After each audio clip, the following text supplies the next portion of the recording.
Ulunane mayom pa tata. Ulunane mayom mama.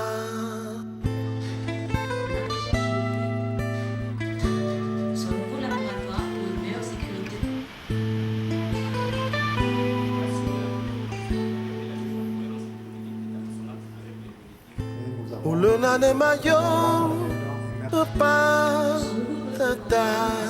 Ma question se pose à l'ABN. En quoi les activités humaines modifient-elles le régime du fleuve? Les barrages, les grands aménagements même de l'eau. Si le prélèvement en certaines périodes, par exemple à cette période, conviendrait avec moi que si on doit, déjà à l'état du fleuve actuel, si on doit évidemment prélever beaucoup, on doit même le vider. Donc il y a évidemment les prélèvements et les aménagements, je dirais, qui sont des activités humaines, qui sont des prélèvements directs.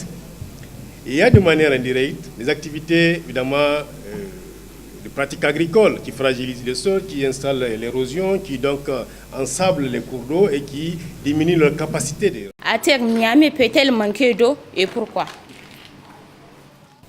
On espère que le fleuve va continuer à couler.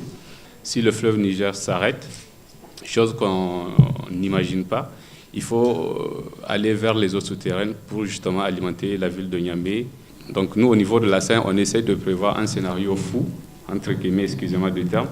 Qu'est-ce qu'on fait si le fleuve Niger s'arrête? Malgré que notre fleuve s'étend sur 4200 km, pourquoi 50% de la population n'a pas accès à l'eau potable?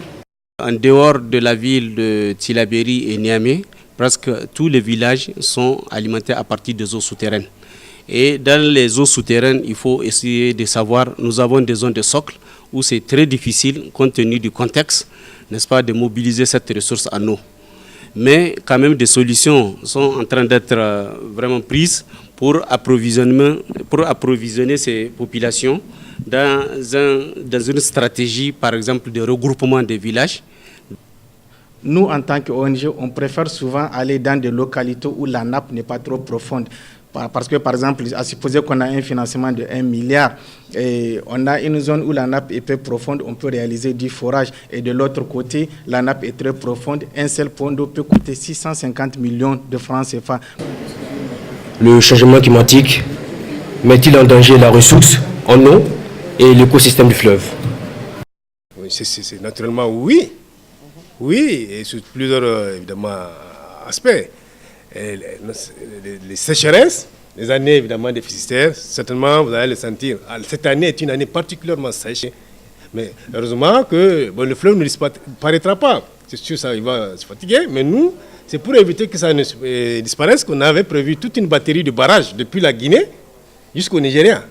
Au nom de l'Oasis, je vous remercie d'y avoir participé et d'être venu au sein de notre centre. Merci beaucoup. Ulunane mayom pa tata. Ulunane mayom mama.